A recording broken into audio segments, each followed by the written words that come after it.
नमस्कार. श्री स्वामी समर्थ सगळ्यांना. तुम्ही कसे आहात? मी पण मस्त आहे. त्याचं काय झालं माहिती का, मध्ये आमच्या ह्यांना टायफॉईड झालेला. आत्ता कुठं रिकवर झालेत, पण ह्यांना मस्तपैकी चमचमीत आणि चटपटीत काहीतरी खाऊ वाटत होतं.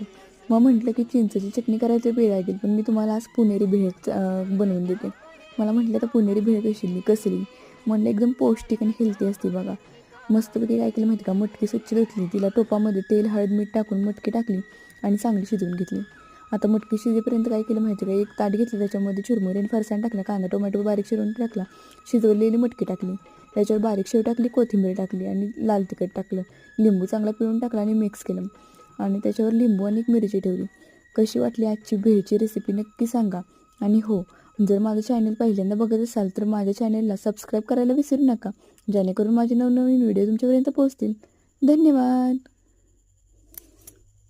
नमस्कार. श्री स्वामी समर्थ सगळ्यांना. तुम्ही कशा आहात?